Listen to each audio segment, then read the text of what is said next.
Bonjour, nous sommes dans la dernière section, donc de la partie 2 du syllabus IST qui veut testeur certifié niveau fondation. Donc, nous allons voir les tests de maintenance. Le but pédagogique pour vous, c'est de pouvoir résumer les éléments déclencheurs des tests de maintenance et de pouvoir décrire le rôle de l'analyse d'impact dans les tests de maintenance. Pourquoi on a besoin de tests de maintenance? Vous savez qu'une fois que vous avez livré votre application à vos utilisateurs finaux, ils vont l'utiliser dans leur environnement de production, dans leur environnement de travail. Eh bien, des changements de toutes sortes sont inévitables. Pourquoi? Parce qu'il y a des défauts ou il y a des défaillances qui vont se produire le long de l'utilisation opérationnelle du logiciel qui a été livré. Donc, il va être nécessaire soit de corriger des défauts découverts ou bien aussi peut s'avérer nécessaire de rajouter même des fonctionnalités. Vous voyez, de rajouter des fonctionnalités. Ça aussi, ce sont des possibilités. Ok. Euh, et aussi, vous pouvez vouloir supprimer ou bien modifier des fonctionnalités alors que le logiciel est déjà livré. Et c'est tout à fait normal dans la vie opérationnelle d'un logiciel. Donc, la maintenance va nous permettre, à partir de ce moment, voilà, de pouvoir permettre que notre logiciel continue à fonctionner normalement dans l'environnement opérationnel, mais aussi de préserver et d'améliorer les caractéristiques de qualité éventuellement au niveau du logiciel. Pourquoi pas, si on a des changements qui sont prévus, d'accord, on peut vouloir donc vérifier que les modifications qu'on a apportées, on veut évaluer que ces modifications se sont passées avec succès. Eh bien, l'étendue des changements qu'on apporte, l'étendue des changements va dépendre généralement du contexte. Donc, l'étendue de la maintenance aussi. Qu'est-ce que ça veut dire? Eh bien, le degré du risque, vous savez, le degré du risque du changement, par exemple, c'est-à-dire la mesure dans laquelle le périmètre ou bien l'élément du logiciel qu'on va modifier communique avec d'autres composants du système ou extérieurs au système en lui-même, donc avec peut-être des interactions avec des applications tierces extérieures à l'environnement opérationnel, mais avec lesquelles votre logiciel doit se connecter. Et aussi la taille du système existant. Donc, si vous avez un grand système, d'accord, vous avez un grand logiciel, et bien, la maintenance va dépendre donc de la grosseur de votre logiciel. Imaginez que vous avez un vaste logiciel parce que la maintenance implique déjà les parties modifiées, mais implique aussi les parties non modifiées parce que en modifiant certaines parties, on peut avoir des effets secondaires sur des parties qu'on n'avait pas prévu modifier. Donc, il y a aussi la taille du changement. Est-ce que vous changez juste la couleur d'un bouton dans votre interface utilisateur ou bien vous changez plusieurs fonctionnalités de votre application? Donc, vous voyez que l'étendue des changements, l'étendue de la maintenance va dépendre donc de cela. Maintenant, voyons les facteurs qui peuvent déclencher la maintenance un peu plus en détail. Eh bien, il y a trois catégories principales. Il y a la modification du système, il y a la migration du système, et il y a le déclassement du système. De quoi s'agit-il? Eh bien, dans la modification du système, il s'agit des changements prévus, donc des améliorations planifiées ou bien des corrections qui sont planifiées. Comme par exemple, si on veut passer à une autre version, ça peut être des changements, des corrections qu'on veut apporter, soit prévues, soit en urgence parce que il y a un blocage, il y a un défaut qui cause un blocage au niveau de l'utilisation de certaines fonctionnalités que notre utilisateur final nous a rapportées.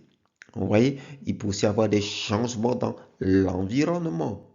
D'accord? Éventuellement, on peut passer à un autre système de base de données, par exemple. Donc, ces changements, par exemple, vont nécessiter éventuellement des mises à niveau. Okay? Dans l'autre catégorie des migrations, il peut s'agir d'un changement de plateforme. Si on peut passer à une autre plateforme. Imaginez qu'on avait un logiciel qui fonctionnait sur l'ordinateur fixe de l'utilisateur final et que maintenant nous allons l'amener dans un environnement cloud, donc en ligne. Donc vous voyez que l'environnement change. Il y a donc notre logiciel va être migré vers un autre environnement. On peut aussi avoir un système qui fonctionnait dans un environnement embarqué. Et bien, on aimerait aussi qu'il fonctionne dans un autre type d'environnement, par exemple sur un téléphone portable spécifique. Voilà. Donc, des migrations de systèmes peuvent nécessiter effectivement des de la maintenance, donc finalement des tests de maintenance. Et l'autre catégorie, c'est le déclassement. Qu'est-ce qu'on entend par là? C'est-à-dire lorsqu'on veut, un logiciel arrive en fin de vie, on veut retirer ce logiciel du marché, par exemple, parce qu'il n'est plus rentable, ou bien parce qu'il y a une nouvelle famille, il y a maintenant un nouveau paradigme de développement des logiciels de ce type. Et bien à partir de ce moment, on va probablement le retirer du marché pour introduire un autre qui est complètement redesigné. Ça peut aussi être la mise hors service, d'accord, d'un logiciel. Et bien là, à partir de ce moment, il va être nécessaire de faire, par exemple, des tests de procédure, de restauration, de récupération, d'archivage sur de longues durées et se rassurer aussi qu'au bout d'un certain temps, on peut bien sûr restaurer ces données, les récupérer. Ouais, et ça va être très important au niveau donc euh, euh, des tests de maintenance. Bon, voyons maintenant l'analyse d'impact. Donc, pourquoi tout ça? Eh bien, l'analyse d'impact va évaluer les changements qui est apportés pour une version de maintenance, pour identifier les conséquences que nous avons prévues. Déjà, ça c'est d'une part, mais aussi des effets secondaires. Parce qu'il y a ce que nous on a prévu et dans le monde de l'informatique, du test logiciel, on se rend compte qu'il y a des effets secondaires qu'il ne faut pas ignorer. Donc, ça va aussi être nécessaire d'identifier les zones du système donc, qui sont affectées par le changement, mais aussi les zones qui ne sont pas affectées, qui ne sont pas censées être affectées par le changement. Donc, euh, euh, les effets secondaires, j'insiste dessus. Donc, l'analyse d'impact va nous permettre d'évaluer tout cela, d'évaluer ses conséquences, d'évaluer ses effets secondaires. Mais cette analyse d'impact peut être rendue difficile si, par exemple, nous n'avons pas des spécifications actuelles. C'est-à-dire, la spécification nous dit ce que le logiciel est censé rendre comme service, qui est censé mettre à disposition comme fonctionnalité et mettre à disposition comme performance. Et si c'est bien documenté, eh bien, on pourrait être sûr, on pourra avoir plus de certitude dans notre analyse d'impact sur les parties du système qui seront vraiment influencées par un changement. Mais si ces spécifications sont obsolètes, n'ont pas été maintenues ou sont manquantes, et bien à partir de ce moment, ça va nous rajouter beaucoup de travail pour essayer de mettre à jour, comprendre ce que le système fait réellement et de pouvoir le documenter éventuellement. Aussi, si les cas de test ne sont pas documentés ou bien s'ils sont obsolètes, on a à peu près la même chose. Parce que vous savez, généralement, on a une traçabilité bidirectionnelle entre les fonctionnalités jusqu'à l'exécution des tests, par exemple. Et bien, lorsqu'on a cette traçabilité, eh bien, ça va faciliter finalement la compréhension des fonctionnalités qui peuvent être influencées par le changement, mais aussi les tests, la base des tests qui va être la partie de base des tests qui va être influencée aussi par l'impact de ce changement. Et quelque chose qui peut aussi rendre difficile l'analyse d'impact, c'est si on manque d'outils. Vous savez, si vous avez des outils, ça peut être beaucoup plus efficace, notamment des outils qui nous montrent directement, soit les configurations du système, avec toutes les spécifications, etc., leurs versions qui ont servi donc à la production du produit final, mais aussi cette traçabilité qui peuvent nous le montrer, mettre à disposition facilement sous forme de rapport, sous forme d'effort, de tests qui a été fourni, etc. Et bien à partir de ce moment, et ça va faciliter justement notre analyse d'impact. Et bien si on met aussi une attention insuffisante à la maintenabilité du logiciel tout au cours du développement.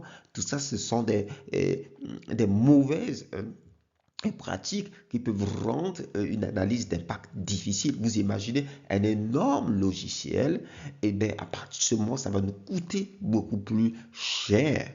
Okay? Donc, avoir une politique, une stratégie déjà dans l'analyse d'impact, prendre en compte cette possibilité dans la vie du logiciel après la production est essentiel à intégrer dans le plan de test. D'accord? Dans le plan de test.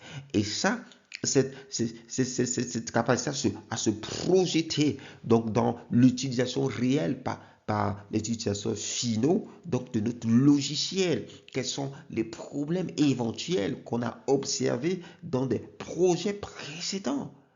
Vous voyez, et comment on peut anticiper à ce niveau, les écrire, les décrire, les documenter est essentiel. Par exemple, pourquoi pas dans notre plan de test ou bien faire un plan de test spécifique pour ce type de test où on va documenter beaucoup plus de détails. Et à ce niveau, ne vous allégez pas forcément le travail parce que plus tard, ceux qui le réutiliseront parce que vous n'êtes plus dans le projet, ils vous remercieront certainement. Voilà, pour tous vos besoins en formation, en formateur ou en matériel de formation, n'hésitez pas à contacter Epignosis Center. Je vous dis, on se voit dans la section 3 avec les tests statiques.